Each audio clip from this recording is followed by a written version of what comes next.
Hi everybody, स्वागत है आप सबका और एक क्लास में।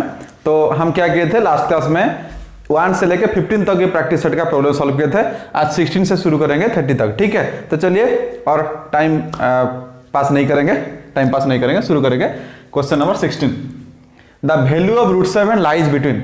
कौन कौन सा दो इंटीजर के बीच में √7 आएगा। √7 का वैल्यू क्या है? √7 इज इक्वल टू 2.64 57 5.31 √7 एक इरेशनल नंबर है, इसलिए इसका decimal expansion non terminating non recurring होगा। देखिए यहाँ ये रिकरिंग नहीं होगा, मतलब रिपीटिंग नहीं होगा, इसका डेसिमल एक्सपांशन रिपीट नहीं होगा, ठीक है। नॉन टर्मिनेटिंग नॉन रिपीटिंग है। तो इसका वैल्यू कैसे आया आप पूछ सकते हैं। इसका वैल्यू कैसे आया मैं यहां नहीं कर रहा हूं, टाइम लॉस नहीं करूंगा, क्योंकि पहले मैं √5 का निकाल चुका हूं। कौन सा नंबर में एक था √5 का वैल्यू निकालना, तो √5 का वैल्यू जैसे हम निकाले ऐसे आप √7 का वैल्यू खुद ही निकाल सकते हैं। ये वैल्यू आएगा, नहीं तो आपका कैलकुलेटर पे भी आप निकाल सकते हैं, ठीक है। √7 2.64 57 5.31 तो ये कौन कौन सा दो इंटीजर के बीच में रहेगा? 2 और 3। So 2 is less than √7 is less than 3. So 2 and 3 के बीच में रहेगा। ये है आपका ऑप्शन नंबर बी। ओके, हो गया क्लियर? इजी है कि नहीं? बहुत इजी था। फिर ये वाला देखते हैं। ये थोड़ा सोचने वाला प्रॉब्लम है, बहुत अच्छा प्रॉब्लम है। ऐसे वाला प्रॉब्लम आता है, फ्रीक्वेंटली आता है, इसलिए डाला था मैं। If x-2 is a common factor of the expressions, this expression and this expression, ये दोनों एक्सप्रेशन का एक कॉमन फैक्टर है x-2, तो इसका वैल्यू क्या होगा? इस दोनों में कुछ भी रिलेशन नहीं है जैसा लगता है, लेकिन कितना अच्छा रिलेशन है देखते हैं।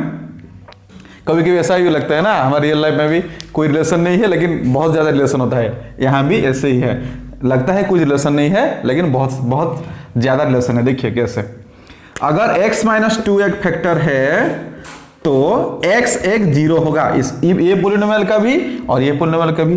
अगर इस दोनों पोलिनोमियल का 2 एक 0 होगा तो क्या करेंगे फिर? p ऑफ x और p of 2 is equal to 2 का square plus 2a plus b is equal to हो जाएगा आपका 0। Okay, so that implies 4 plus 2a plus b equal to 0, ठीक है कि नहीं? So 2a plus b is equal to -4, ठीक है। सिमिलरली इसको qx ले जाते हैं, so q of 2 will be obviously equal to 0 और 2 का square plus 2c plus 2d is equal to 0। So 4 plus 2c plus 2d plus d is equal to 0। So 2c plus d is equal to -4। Okay, अभी क्या हो गया? इन दोनों का RHS same है, ठीक है। इस दोनों का RHS सेम है। अगर RHS सेम है तो इसका LHS, इन दोनों का LHS भी सेम ही होगा। So 2a plus b will be equal to 2c plus d। So फिर क्या करेंगे हम? किसका वैल्यू हम निकालना है? b माइनस डी का। तो क्या करते हैं, इसी को यहां ले आते हैं। क्या हो जाएगा ये? 2a minus 2c is equal to d minus b। सो यहां क्या कॉमन जाएगा? 2 whole into a minus c equal to d minus b। So 2 is equal to d minus b by a minus c. चलिए ऊपर और नीचे minus common ले आते हैं, minus b minus D by minus c minus a। Minus minus cancel हो गया। So b minus D by C minus a। Okay, किसका वैल्यू निकालना था हमें? b माइनस डी और c माइनस a का। तो b minus D by C minus a कितना है? 2 है। ये है आपका आंसर और ये है आपका ऑप्शन नंबर, कौन सा ऑप्शन है आपके पास क्वेश्चन? अभी ऑप्शन नंबर डी है, शायद ऑप्शन नंबर डी सही है। ओके, इजी है कि नहीं? बहुत इजी है। 18, if x plus 1 by X equal to p then x6 plus 1 by x6 equal to how much? इसका अगर इसका वैल्यू p है तो इसका वैल्यू क्या होगा? ये सबसे मेरा फेवरेट क्वेश्चन है। चलिए इसको सॉल्व करते हैं। बहुत इजी है लेकिन थोड़ा लंबा हो सकता है। चलिए देखते हैं हमें किसका वैल्यू चाहिए? x6 plus 1 by x6। इसको कैसे तोड़ना है? चलिए मैं ऐसे तोड़ता हूं, x3 का स्क्वायर प्लस 1 बाई x3 का स्क्वायर सेम है, ठीक है। So this is equal to, ये क्या हो गया? a स्क्वायर प्लस इसको अगर हम b लेंगे तो b स्क्वायर, तो a स्क्वायर और b स्क्वायर हो गया। a स्क्वायर और a square plus b square का फॉर्मूला क्या है? a प्लस b का whole square minus 2ab। Okay, तो ये फॉर्मूला को हम यहां पुट करेंगे। a का वैल्यू क्या है? x3 है, b का वैल्यू क्या है 1/x³ है, इसका स्क्वायर -2 इंटू ab, a का वैल्यू क्या है फिर x³, b है x³, 1/x³। ठीक है, ये हो गया cancel. So this is equal to, ये जो अंदर है, अंदर क्या है x³ प्लस 1/x³। याद है इसका फॉर्मूला, चैप्टर 2 है, हम पढ़े थे चैप्टर 2 में। तो इसका फॉर्मूला क्या है x plus 1/x whole into x² minus x into 1/x plus 1/x²। ये कैसे आया, a³ plus b³ is equal to a plus b whole into a² minus ab plus b²। तो इसका क्या होगा x plus 1/x whole into x² minus ab मतलब x into 1/x plus b² मतलब 1/x का स्क्वायर। ठीक है, इसको हम यहां पुट करेंगे, x plus 1/x whole into x², ये तो कैंसिल हो जाएगा, -1 प्लस 1/x² माइनस ये कैंसिल हो गया है तो ये है 2। ठीक है, तो कितना सिंप्लीफाई हो रहा है, और इसका स्क्वायर। ठीक है, क्योंकि इसका स्क्वायर था तो इसका वैल्यू ये है, तो इसका स्क्वायर फिर लिखना पड़ेगा, नहीं तो रॉन्ग हो जाएगा। यहाँ x प्लस 1/x का वैल्यू क्या है, हमें दिया हुआ है p, तो ये हो गया आपका p। फिर ब्रैकेट में क्या है x² प्लस 1/x² को हम नियर बाय ले आते हैं और इसको रखते हैं -1 दूर में, इसका स्क्वायर -2। सो p into x² plus 1/x² का वैल्यू क्या है, फिर क्या करेंगे, फिर ये वाला फॉर्मूला पुट करेंगे। तो x² प्लस 1/x² का वैल्यू क्या होगा, x प्लस 1/x का स्क्वायर माइनस 2ab, तो ये कैंसिल हो गया, is equal to x plus 1/x का स्क्वायर -2। तो इसको यहाँ पुट करेंगे। सो x प्लस 1/x का स्क्वायर -2 -1, ये हो गया ब्रैकेट में, और इस टोटल का स्क्वायर -2 बाहर। ओके, p इंटू इसका वैल्यू क्या है, p है, तो p स्क्वायर -2 -1 इक्वल टू -3, इसका फिर इस टोटल का square -2। Okay, so this equal to, अंदर को मल्टीप्लाई कर लेते हैं, p into P square equal to p³ minus p into 3 is equal to 3p, इसका स्क्वायर -2 इज इक्वल टू, इसका फिर इसको a ले जाते हैं, इसको b ले जाते हैं, तो ये हो गया a माइनस b का होल स्क्वायर। क्या हो जाएगा, a square -2 into a into b plus b square -2 रहेगा, ये हो जाएगा आपको p6 minus 3 into 2 equal to 6 p to the power 4 plus 9p square -2। Okay, तो ये है ऑप्शन में, ये है आपका option number D. Option number D सही है। ठीक है, ये जो दो फॉर्मूला है, 2-3 बार पुट कर देने से आ जाएगा आंसर। बहुत ही सिंपल है लेकिन थोड़ा बड़ा है, ऐसे वाला प्रॉब्लम आता है। यहाँ ऐसे भी दे सकता है, अगर x plus 1/x equal p हो गया तो x³ प्लस 1/x का वैल्यू क्या है, x to the power 4 plus 1/x to the power 4 का वैल्यू क्या है, वो भी आ सकता है। वो थोड़ा इजी होगा इससे, ये सबसे डिफिकल्ट होगा। अगर आप इसको समझ लेते हैं तो वो चुटकियों वाला खेल हो जाएगा। ठीक है, 20 if p is a number between 0 and 1, p एक नंबर है 0 और 1 के बीच में, तो p डेफिनेटली एक फ्रैक्शन होगा। ठीक है, या डेसिमल होगा, वो ही है।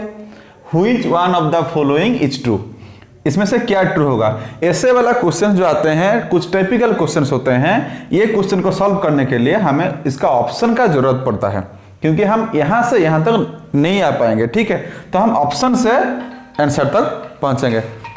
ठीक है, तो चलिए शुरू करते हैं, कैसे करेंगे।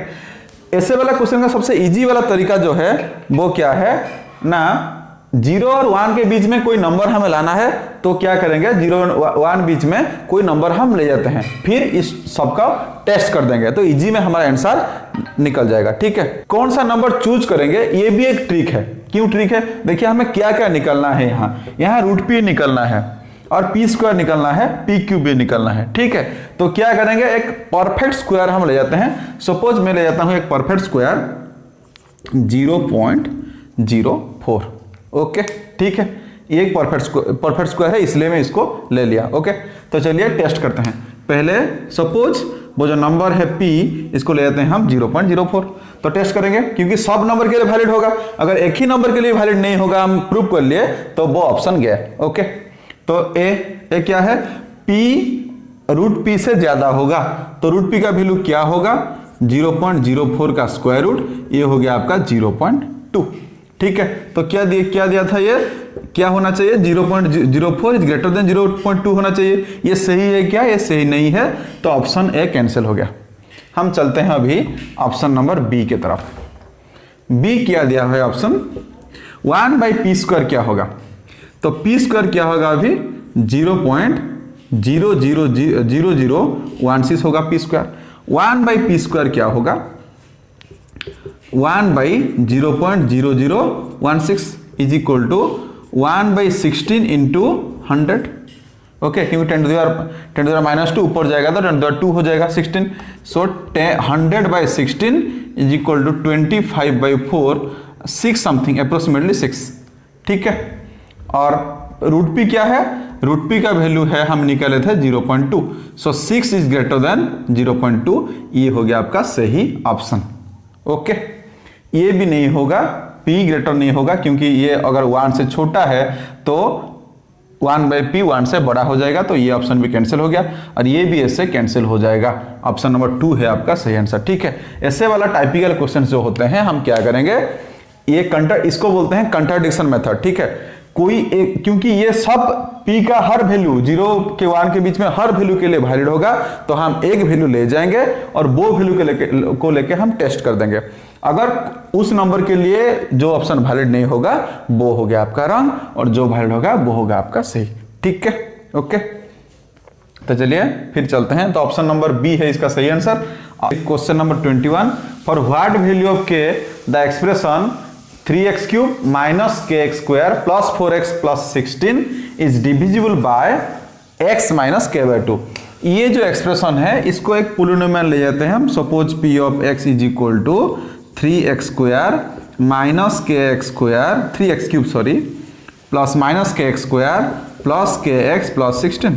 ठीक है, ये क्या होगा, इससे डिविजिबल होगा, x माइनस k/2 के साथ डिविजिबल होगा का मतलब क्या है, इसको अगर हम 0 ले जाएंगे तो x इक्वल टू k/2 हो गया। इसका मतलब k/2 ये पोलिनोमियल का एक 0 होगा, हाँ कि नहीं। ये अगर एक फैक्टर है तो x का वैल्यू k/2 आ गया, k/2 इसका एक 0 होगा।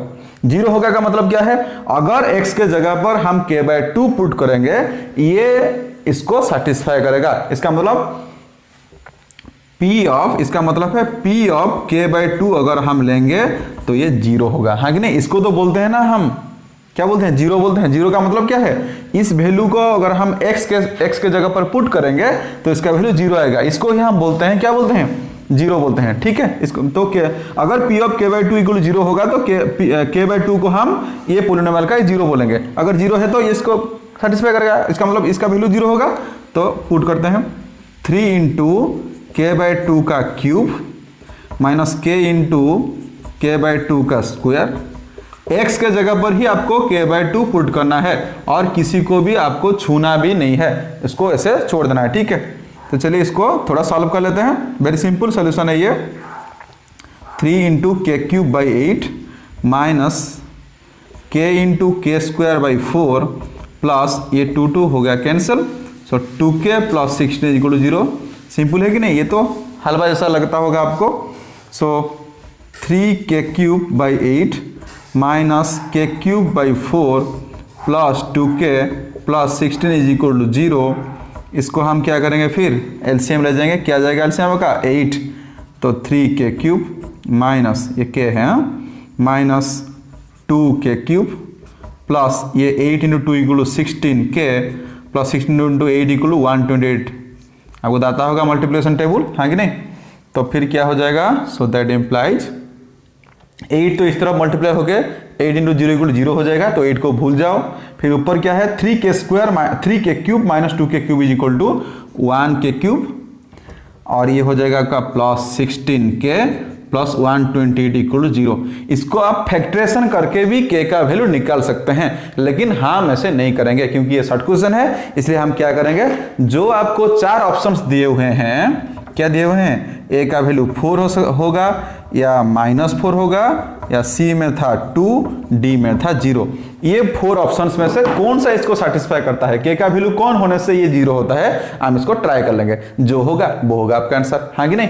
तो देखते हैं अभी 4 अगर डालेंगे तो क्या होता है, 4 का क्यूब प्लस 16 इंटू 4 प्लस 128, ए अगर डालेंगे ये होगा क्या, ये भी प्लस है, ये भी प्लस है, ये भी प्लस है, तो ये मिल जाएंगे तो बहुत ज़्यादा हो जाएंगे, ये तो जीरो कभी नहीं होगा, हाँ कि नहीं, तो ये नहीं होगा, तो ए कैंसिल हो गया।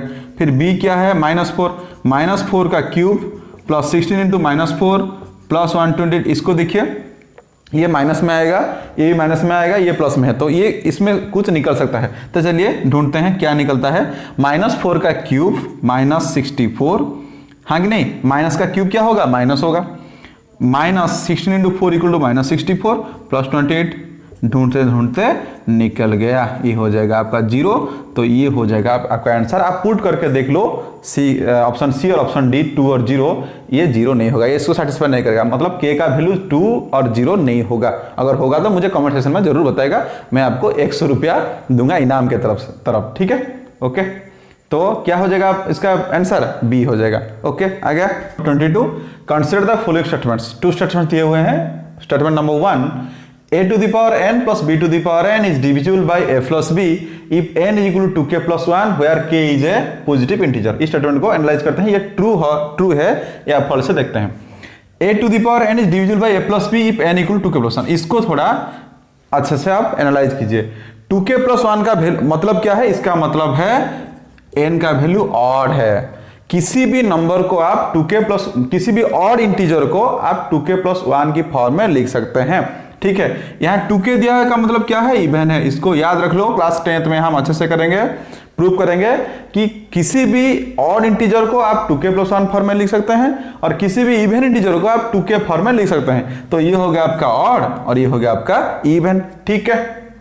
तो अभी क्या करेंगे, ऑड इंटीजर अगर होगा n तो a to the power n plus b to the power n a plus b से डिविजिबल होगा, ठीक है, होगा कि नहीं देखते हैं। क्या करेंगे, किसी भी ऑड इंटीजर ले जाएंगे, अगर होगा तो होगा, नहीं होगा तो नहीं होगा। सपोज हम n इक्वल टू 3 ले जाते हैं, तो a to the power 3 plus b to the power 3 हो गया, ये a cube plus b cube हो गया। इसका फॉर्मूला क्या है, a plus b whole into A square minus A B plus B square, okay.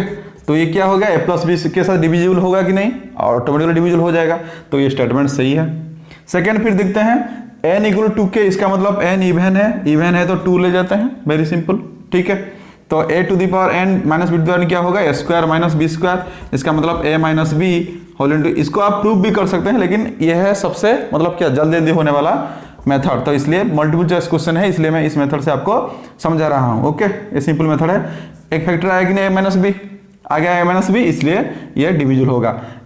आप तो बोल सकते हैं सर a प्लस बी के साथ तो डिविजिबल होगा, लेकिन n का हर वैल्यू के लिए, हर इवन वैल्यू के लिए ये नहीं होगा, क्योंकि अगर a4 b plus b4 minus b4 की तरफ आप जाते हैं तो a माइनस b फैक्टर होगा, a प्लस b वहाँ फैक्टर नहीं होगा, ठीक है। तो ये भी सही है, तो बोथ ऑफ स्टेटमेंट सही है, तो आपका आंसर है option number C, option number C है आपका आंसर, ठीक है। Question number 23, what is the value, इसका वैल्यू क्या है, ठीक है। तो इसको सॉल्व करते हैं, इसको थोड़ा सिंप्लीफाई करते हैं, सॉरी सॉल्व में simplify, x square minus 3x plus 2, first step में क्या होगा आपका पता है, ये तो बहुत सिंपल है। ये क्या करते हैं हम, इस मतलब ऐसे टाइप के क्वेश्चन में क्या करते हैं, डिवाइड वाला साइन को मल्टीप्लाई में कन्वर्ट करते हैं, तो ये उल्टा हो जाएगा, एक्स स्क्वायर डिनोमिनेटर चला जाएगा न्यूमरेटर में और न्यूमरेटर चले आएगा डिनोमिनेटर में। फिर क्या करेंगे, इस चारों को हम फैक्टराइज करेंगे तो आपका काम बन जाएगा, ओके। तो चलिए क्या होगा, इसको फैक्टराइजेशन करने से एक्स स्क्वायर, ऐसे 2 नंबर्स आपको ढूंढना है, जैसे एडिशन -3 होगा, मल्टीप्लिकेशन 2 होगा, ये तो आपको पता ही है। क्या होगा, 2x minus x plus 2 by X square, ये हो गया -3x minus 2x plus 6 into X square minus 4x minus 3x, ऐसे ही करना है, जैसे मल्टीप्लाई करने से होगा 12 और ऐड करने से -7 होगा, ठीक है। और इधर X square minus 4x minus x plus 4, so this is equal to, यहाँ क्या लेंगे हम, x कॉमन ले जाएंगे, यहाँ 1 कॉमन जाएगा, बाय x कॉमन जाएगा और यहाँ -2 कॉमन जाएगा, ओके। तो ये x कॉमन है, -3 इधर कॉमन है और हियर फिर x कॉमन है और हियर -1 कॉमन है, ठीक है।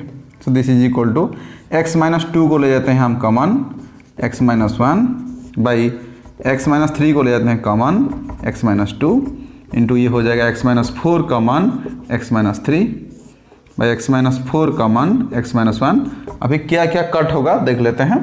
एक्स माइनस 4 गया यहाँ से, एक्स माइनस 1 गया, x minus 2 cancel, x minus 3 x minus cancel, तो क्या बचा 1। तो कौन सा ऑप्शन सही है? ऑप्शन नंबर आपका बी सही है। ठीक है, सिंपल है कि नहीं? वेरी सिंपल है। What should be subtracted from this to make it exactly divisible by 3x minus 1। इसमें से क्या अगर आप सबट्रैक्ट करेंगे तो 3x माइनस 1 के साथ ये डिविजिबल हो जाएगा। क्या सबट्रैक्ट करने से हो जाएगा? जो बचेगा इसको इससे डिवाइड करने के बाद जो बच जाएगा उसको क्या कहते हैं? रिमाइंडर बोलते हैं। जो रिमाइंडर आएगा उसको अगर हम माइनस कर देंगे तो ये इसके साथ डिविजिबल हो जाएगा, हाँ कि नहीं? तो पहले हमें क्या निकालना पड़ेगा? इनडायरेक्टली ये बोला है कि इसका रिमाइंडर कितना है वो निकालिए। रिमाइंडर जितना होगा उतना सबट्रैक्ट कर देने से ये डिविजिबल हो जाएगा। तो चलिए रिमाइंडर निकालते हैं। कैसे निकालेंगे? इक्वल टू 0 ले जाएंगे। सो 3x इक्वल टू हो गया आपका 1, x इक्वल हो गया 1/3 और p ऑफ 1/3 हम निकालेंगे। जो होगा वो रिमाइंडर होगा, आपको पता ही है ये। सो p ऑफ 1/3 कितना हो जाएगा? 27 इंटू 1/3 का क्यूब माइनस 9 इंटू 1/3 का square minus 6 into 1/3 minus 5। This is equal to 27 into 1/27 minus 9 into 1/9 minus 2 minus 5। So equal to ये कट गया, ये भी cancel. So 1 minus 1 minus 2 minus 5 cancel हो गया।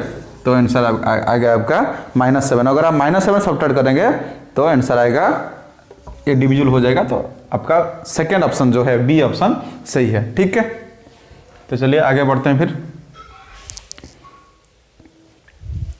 Then question number 25, if x minus 1 is a factor of this polynomial and ये भी condition दिया हुआ है 2 टू द पावर b क्या होगा? 64 टू द पावर a के साथ इक्वल होगा। Find a b। ओके, पहले इसको थोड़ा देख लेते हैं क्या निकलता है इससे। अगर x माइनस 1 एक फैक्टर होगा तो x इक्वल टू 1 ये जो है ये इसका एक रूट होगा या 0 होगा, तो ये इसको सेटिस्फाई करेगा। तो p ऑफ 1 हो जाएगा आपका 0। सो p ऑफ 1 क्या होगा? a इंटू 1 का क्यूब प्लस b इंटू 1 का square minus 36 into 1 plus 22 equal to 0। So a plus b minus 36 plus 22 is equal to 0।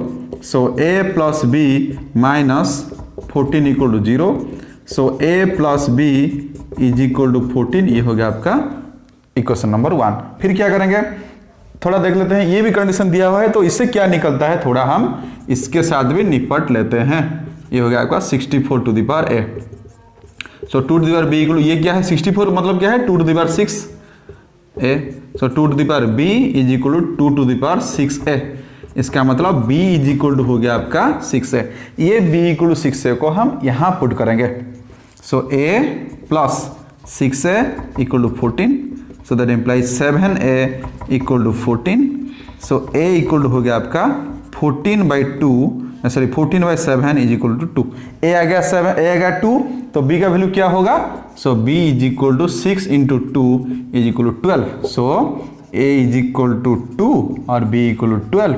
ये है क्वेश्चन नंबर, कौन सा ऑप्शन में है? ऑप्शन नंबर सी सही ऑप्शन है। ठीक है, ओके। तो लीनियर इक्वेशन आपको पता है, लीनियर इक्वेशन का डिग्री होता है 1। ठीक है, क्वाड्रेटिक इक्वेशन का 2। ओके, तो 1 सही है। ये है आपका ऑप्शन नंबर बी में। द ग्राफ लीनियर इक्वेशन का ग्राफ क्या है? स्ट्रेट लाइन, स्ट्रेट लाइन होता है। तो ये है ऑप्शन नंबर ए में। कैसे स्ट्रेट लाइन होगा आपका अगर पता नहीं है तो आप पढ़ेंगे आपका लीनियर इक्वेशन इन 2 वेरिएबल में। ठीक है, ये स्ट्रेट लाइन होता है ग्राफ, आपको पता होना चाहिए। फिर 28, इसका सॉल्यूशन क्या है? इसका सॉल्यूशन निकालेंगे। That implies very easy solution है, इक्वल टू ये जाएगा आपका एलसीएम, ये यहाँ मल्टीप्लाई होगा, ये यहाँ मल्टीप्लाई होगा। So 2 into x minus 3 minus 4 into x plus 3 is equal to -6/x plus 3। ये कैंसिल हो जाएगा दोनों तरफ से। ये हो गया आपका 2x minus 6 minus 4x minus 12 by x plus 3 is equal to -6। Okay, so that implies ये हो गया आपका -2x minus 18 by x plus 3 is equal to -6। ये क्रॉस मल्टीप्लाई करेंगे, -2x minus 18 equal to -6x minus 18। ठीक है, minus, ये plus है, सॉरी ये प्लस है, तो ये प्लस के साथ कैंसिल होगा, ये होगा minus. So minus 6x plus 18। फिर क्या करेंगे, सबको इस तरफ ले जाते हैं और x का जो टर्म्स है इसको इस तरफ ले जाते हैं, minus 2x plus 6x equal to 18 plus 18। So 4x equal to 36 और x equal to 36/4 is equal to आएगा आपका 9 है ऑप्शन नंबर, कौन सा ऑप्शन में, ए में। तो ए ऑप्शन सही है, ठीक है। फिर the divisor is of degree 2। एक जो डिवाइजर होता है ए सपोर्ट क्यू, अगर हम बी के साथ डिवाइड करेंगे तो ये क्यू आता है, रिमाइंडर आता है यार, ये बी है डिग्री 2, इसका डिग्री क्या है 2 है। तो ये पूछा है कि आर का डिग्री क्या हो सकता है। हमेशा याद रखिए कि बी का डिग्री जो होता है आर का डिग्री उससे कम होता है।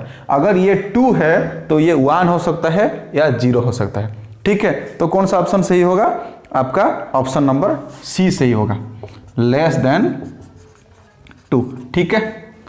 हमेशा याद रखिए कि डिवाइजर का डिग्री जो होता है रिमाइंडर का डिग्री उससे कम होता है। ये 2 है तो ये लेस देन 2 होगा, 1 होगा या 0 होगा, ठीक है। तो ऑप्शन नंबर सी आपका सही है। And the last question, a polynomial is divided by one of its factors then the remainder will be how much. ये सबसे इजी वाला क्वेश्चन है। अगर एक फैक्टर है, एक पोलिनोमियल का फैक्टर है, तो अगर वो फैक्टर पोलिनोमियल के साथ डिवाइड होगा तो रिमाइंडर क्या आएगा, ऑटोमेटिकली 0 आएगा। ये ऑप्शन नंबर बी में दिया हुआ है, ठीक है। मुझे लगता है अभी 30 प्रॉब्लम हम सॉल्व किए, तो मुझे लगता है कि हर कोई को समझ में आता होगा। अगर कुछ भी डाउट है तो मुझे कमेंट सेक्शन में जरूर पूछिए। ऐसे और एक टेस्ट लेके फिर हम आएंगे चैप्टर 3 और चैप्टर 4 का। तो वेट कीजिए और हंसते रहिए, खेलते रहिए और ऑलवेज मैथ करते रहिए, ठीक है। Bye bye.